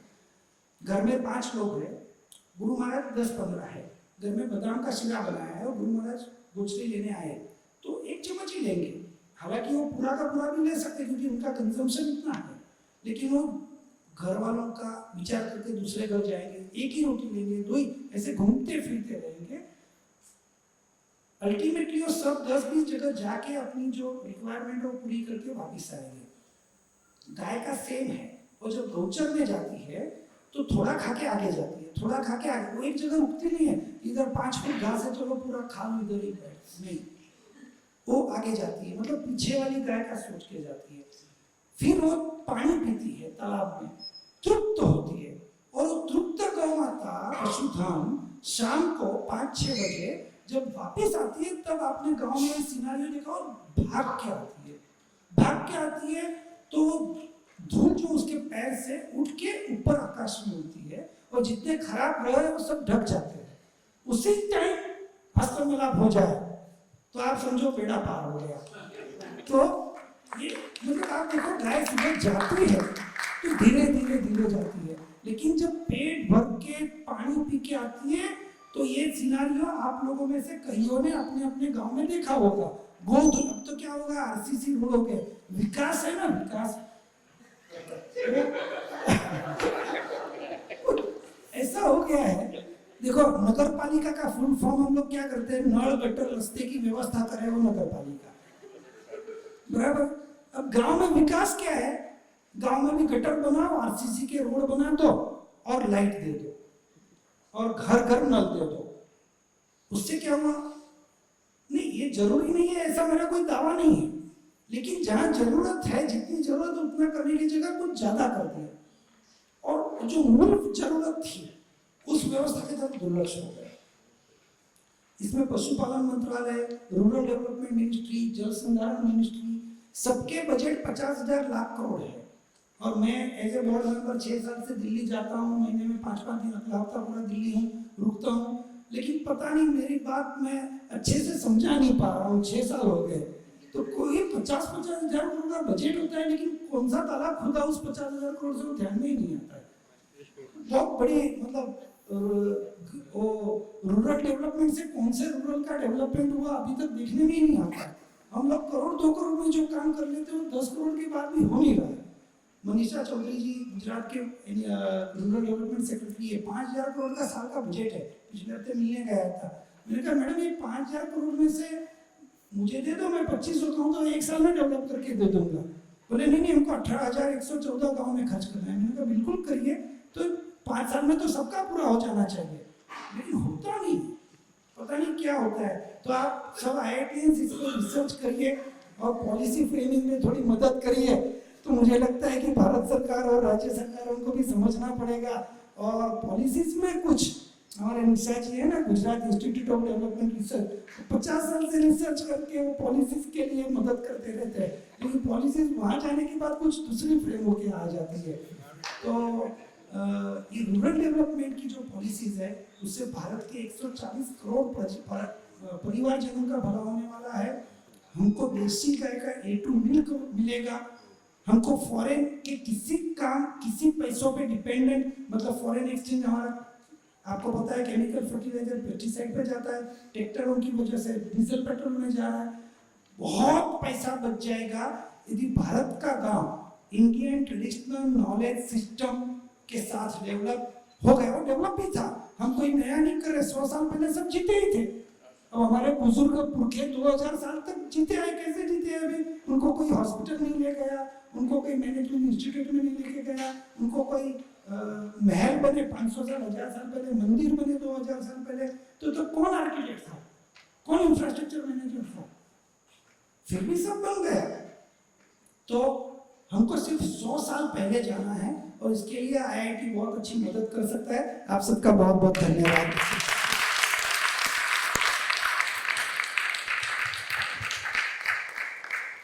हम लोग गाँव का ट्रांसफॉर्मेशन तो आप भगवान ने ये महान काम आप लोगों के हाथों से करना लिखा है, लेकिन उसकी स्टडी, उसको साइंटिफिकली उसको एग्जामिन करना, उस पर केस स्टडी लिखना, उसको इकोनॉमिक एनालिसिस करना, ये डेफिनेटली हम लोग we will be very happy and we will be. अब ये रिकॉर्ड हो गई बात तो इस पे डेफिनेटली इस पे विचार, मतलब इस पे काम हो सकता है। आप जैसा आपका मार्गदर्शन होगा उस आधार पे उसको आगे बढ़ाया जा सकता है निश्चित रूप से। ऐसी एक किसी परिचर्चा में कुछ बात चल रही थी और बिजनेस सिस्टम्स के बारे में, बिजनेस फैमिलीज के बारे में, और कुछ अदानी ग्रुप के चेयरमैन हैं उनके समक्ष वो बात हुई, और वो बात कुछ सालों पहले की थी। और अभी 2 हफ्ते पहले अदानी फाउंडेशन की तरफ से इन बिजनेस कम्युनिटीज़ की स्टडी के लिए फेलोशिप IIT में आ गई, और उसका प्रोसेस शुरू हो गया। तो अगर आपने कहा है तो ये प्रोसेस भी शुरू हो सकता है मेरे प्रश्न तो बहुत, मैंने 4-5 देखे थे, लेकिन इतना अद्भुत सत्संग हुआ कि वो सारे प्रश्नों के उत्तर एक ही स्टोरीज में आ गए। मैं एक्चुअली आपको बताऊं हमने क्या लिखा था। मैंने लिखा था कि कैसे इंडियन वैल्यू सिस्टम को आपने अपने जीवन में उतारा और आपकी लाइफ की स्टोरी क्या है। फिर दूसरा प्रश्न था कैसे आप अपनी ऑर्गेनाइजेशन में वो इम्प्लीमेंट करते हैं, और तीसरा प्रश्न था क्या वो बिजनेस से सामंजस्य उसका है कि नहीं। ये सारे प्रश्नों के उत्तर एक साथ आपकी स्टोरीज में मिल गए। Really wonderful. तो वी हैव स्टिल लाइक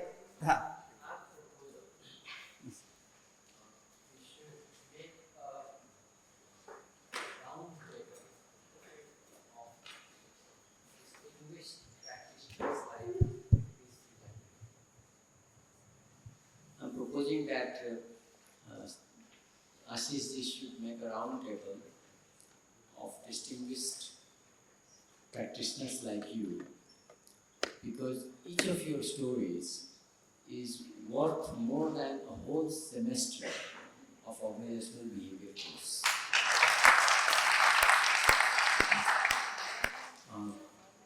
हमारे कॉलीग हैं हवाई में, उन्होंने TJ पार्क साहब की जीवन कहानी लिखी है।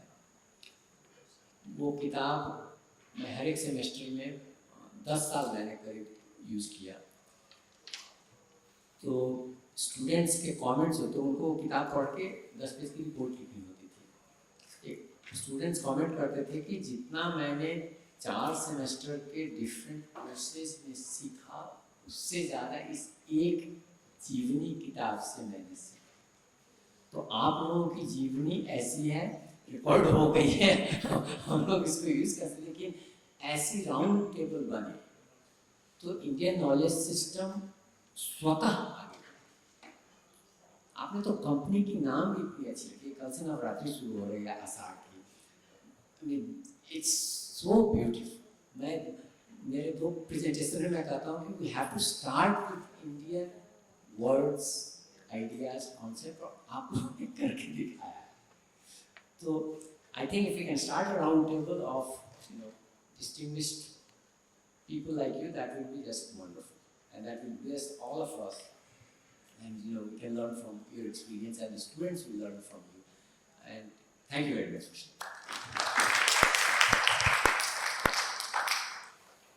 We have we are already, हमारे पास, the gentlemen are really gracious, they are very kind in terms of giving their time, but can I take a liberty of having 10 more minutes of yours, because I think there are few questions we would like to take. Sir, 2 questions? Yeah. 2, 3 questions, yes. 3. Yeah. We will have 3 questions. I'll just take one quick one. Ashish sir, just wanted to understand, we've been discussing about Indian knowledge systems and the ethos and the principles for such a long time, and I think now we're talking of at least 10 years we've been discussing these things in at least parallel forums. How much of this has moved on to corporate governance in the boardrooms, or when it comes to forming corporate governance policies, or in that matter? And if there is something, can you share some examples in that sense?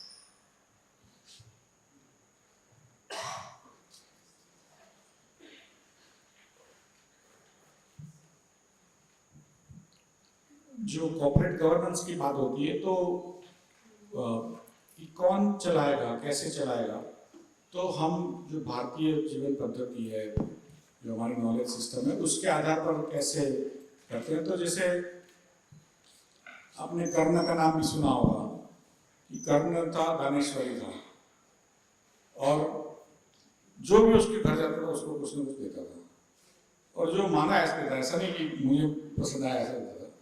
तो जब वो मर रहा था तो कोई ब्राह्मण उसके पास गया, तो उसने दक्षिणा मांगी, तो उसने अपना सोने का दांत था वो निकाल कर दिया था। तो इसलिए वो दानेश्वरी कर्ण कहते हैं उसको, कि उसके बाद ऐसा कभी व्यक्ति हुआ ही नहीं जो सर्वस्व न्यौछावर दूसरों की जीवन पे करे, ऐसा कोई व्यक्ति नहीं हुआ। लेकिन उसके बाद कई उसके उदाहरण मिले, जैसे भामाशाह नाम के एक व्यक्ति थे। तो जब ये कॉर्पोरेट सोशल, तो कई बार मैं कहता हूँ कि भारत की परंपराओं में जो CSR की बात है, हमारे आप जाइए फोर्ट में, आप चर्चगेट उतरेंगे और बॉम्बे सेक्शन तरफ जाना चालू करेंगे तो लेफ्ट में एक पानी का एक परब आता है, तो वो किसी ने डोनेट किया हुआ है। ऐसे जगन्नाथ शंकर सेठ नाम के हमारे मुंबई के प्रसिद्ध व्यापारी थे, उन्होंने कई जगहों पर परब पानी का जो होता है वो डोनेट किया। तो जो भारत का कॉर्पोरेट सेक्टर है उसने वो, जैसे इन्होंने कहा ना कि 25% जैन धर्म में, दूसरे धर्मों में भी, ये सभी भारतीय धर्मों में और धर्मों में नहीं भी मानता हो व्यक्ति, जब पैसा बनता हो तो अच्छे से उसको सोसाइटी के लिए यूज करता था। तो उसके लिए जब कॉर्पोरेट सोशल रिस्पॉन्सिबिलिटी बात चली, तो भारत में एक ही ऐसा देश है विश्व में कि जहां पर बड़ी कंपनियों का, एक हद से, बहुत बड़ी नहीं बट छोटी सी कंपनियां का भी एक हद से बाहर जिनका भी प्रॉफिट होता है, 5 करोड़ से ऊपर, 5 करोड़ रुपए से ऊपर जो भी कंपनी का प्रॉफिट होता है उसका 2% वो है कॉर्पोरेट सोशल रिस्पॉन्सिबिलिटी में। वो कंपनी को अपनी मर्जी से यूज करना, लेकिन करना जरूर है। भारत विश्व में कोई ऐसा देश नहीं जहां ऐसा कायदा है। ये 2013 में कंपनीज एक्ट, पहले हमने जब भारत आजाद हुआ तो एक्चुअली उसके पहले 1850 कंपनीज एक्ट ऑफ यूके लगता था। तो जब भारत आजाद हुआ 1947 के बाद जो बंधारण आया कॉन्स्टिट्यूशन, उसके बाद जितने भी एक्ट्स थे हमने पास किए, तो 1956 का कंपनीज एक्ट था, उसमें कुछ नहीं था क्योंकि परदेश की चीज थी। बाद में जब भारतीय प्रणाली को दाखिल करने की बात हुई तो हमने करीब 1994-95 से शुरू किया काम की कैसे हम महाजन को, ये हमारे महाजन जो लोग हैं, जो हमारे बड़े प्रतिष्ठित व्यापारी होते हैं उसको हम महाजन कहते हैं, तो उनको महाजन को कैसे समझाएंगे।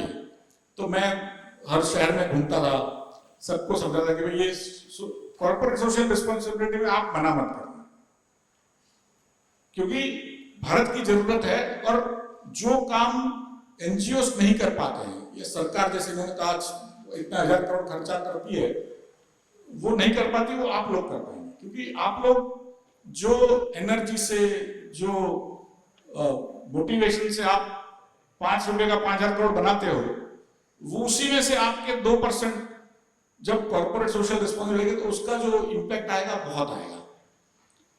तो मैं कई मैंने मंत्री के साथ, सेक्रेटरी के साथ, मंत्रालय के जितने भी लोग थे बोलते थे कि भाई आप अच्छा हिंदी में बात करते हो, आप चलिए हमारे साथ। तो मैं चले जाता था, स्टॉक मार्केट का सीईओ था, तो किसी ने मना नहीं किया। कोई दूसरे देश में ये पॉसिबल ही नहीं है, अमेरिका में कर लो, वॉरेन बफेट करेगा, वो बिल गेट्स करेगा, बट कलेक्टिवली कहो। हमारे वहां कंपनीज एक्ट में वो पारित हुआ 2013 में, तो ऐसी कोई जगह पे नहीं हुआ है। दूसरा कि जो भी कंपनियां होती है उसमें एक कन्फ्लिक्ट ऑफ इंटरेस्ट का इशू रहता है कि जो अंदर के जो लोग हैं, जो कंपनी चलाते हैं, उनको ज्यादा इंफॉर्मेशन मिलती है, उनको ज्यादा पावर होता है कोई किसी को कॉन्ट्रैक्ट देने का, ये वो। तो हमारे वहां हमने एक नई सिस्टम बनाई है, मेजोरिटी ऑफ माइनॉरिटी, कि जो लोग चलाते हैं, जो प्रमोटर है या जो मैनेजर है, उनका कोई भी रिजोल्यूशन में, कोई भी कॉन्ट्रैक्ट में किसी तरह का इंटरेस्ट है, तो वो जब रिजोल्यूशन पास करने के लिए आता है जनरल बॉडी मीटिंग में, कारोबारी में, तो उसमें वो लोग वोट नहीं कर सकते।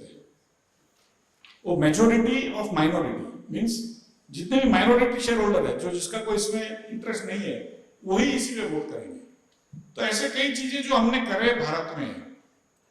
तो मैंने आपको मेरी चर्चा में भी कहा कि एक ही गरीब देश है पूरे विश्व में कि जिसमें लोगों को अपने उद्योजक पर भरोसा है, बाकी अमीर देशों में भी नहीं है। वो इसलिए है कि धीरे धीरे करके, जो गांधी जी ने कहा था कि ट्रस्टीशिप की बात करी, कि हमारे जो उद्योजक है वो हमारे बिजनेस को चलाते हैं as trustees, not as owners.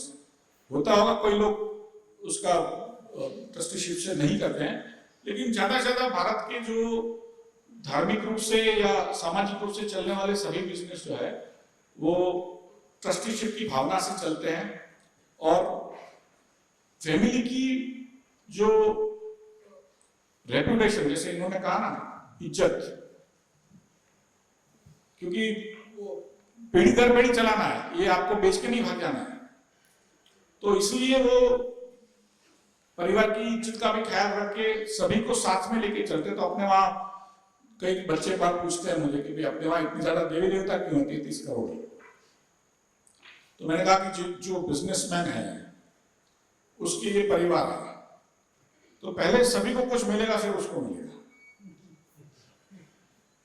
ये जितने भी पार्टनर्स हैं, जितने शेयर होल्डर है, जब भी मैं कई बार हमारे वहां लिस्टिंग होता है, हर रोज कुछ मुझे लिस्टिंग होता है आजकल, तो जब भी वो डंका बजता है, बेल बजता है, उसके बाद में प्रमोटर को बाजू में ले जाता हूँ कि अब आपके पहले परिवार में आपके जो इमीडिएट फैमिली था, अभी आपका परिवार बढ़ गया है, तो आप परिवार के मुखिया हो, तो जो भी डिसीजन लेना वो उनको ध्यान में रख के लेना, खुद को ध्यान में रख के लेना।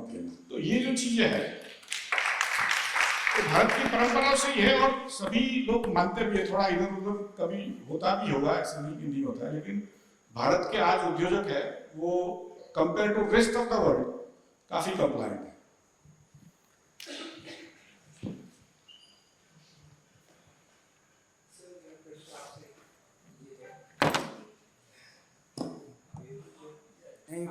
You're audible.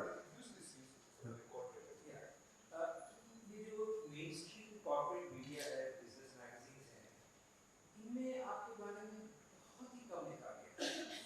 ऐसा क्यों है और इसको हम बदलने के लिए क्या मेरा ऐसा है कि देखिए, बताने से जिसको जानना है वो जानेगा कभी ना कभी, लेकिन हकीकत तो यही है कि उदाहरण से भी काम चल जाता है।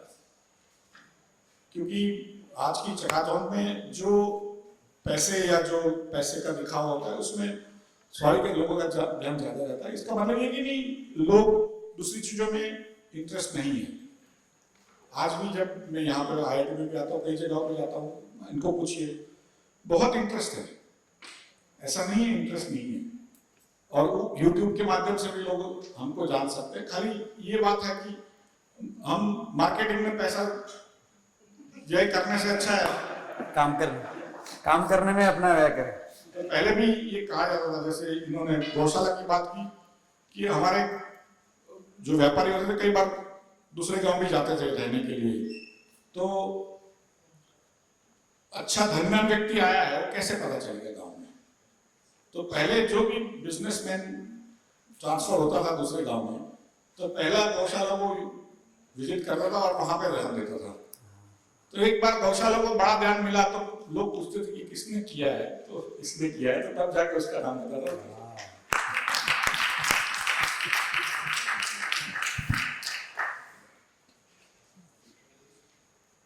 Thanks very much. I think we okay. Yeah, Pradeep, please. हाँ.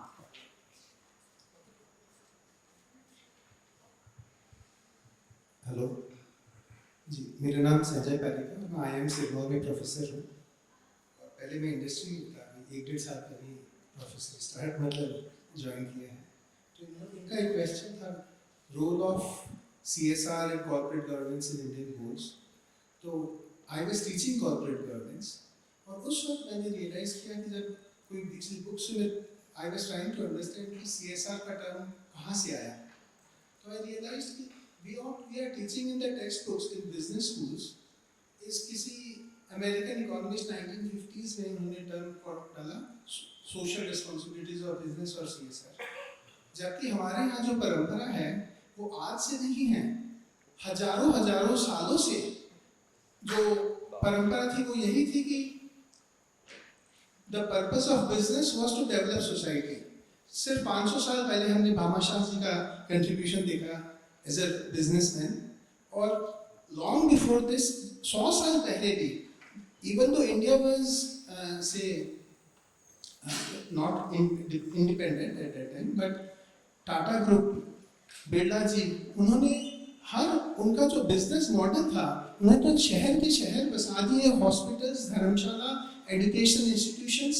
सो long before any such law came into being, our own model itself was based on the purpose of business is to develop society and to contribute to the development of life in society. So मेरे को लगा कि ये जब हम western eyes से देखते हैं तब लगता है कि CSR is a new concept that got incorporated, but वो तो हमारे DNA में पहले से ही था, हम ही भूल गए थे। बस आज उसी चीज को वापस उजागर करना है। और आज मैं प्रोफेसर भाऊ का 97 में MBA में और 2003-4-5 में हवाई में भी स्टूडेंट था, और 2004 में जब मिला इन्होंने कहा तुम्हारा जो कॉर्पोरेट गवर्नेंस का पेपर है मैं आज भी संभाल के रख रखा हूँ। मेरे को विश्वास नहीं हुआ कि मेरा पेपर सर को इतना पसंद आ गया, और आज भी इस पेपर पर काम करना पेंडिंग है। I am promising. और महाजन जी आपसे भी, हम लोग प्रोफेसर भाऊ was actually working on micro economics and micro finance. तो आपका जो मॉडल है मेरे को लगा कि ये तो हम लोग को एक कॉमन इंटरेस्ट है कि this is something Pandit ji में है, so this is something that has to be shown to the world outside. It should not just remain in this room, this is something that has to be showcased as a way of development of rural economy in India. That's my thought process. Thank you.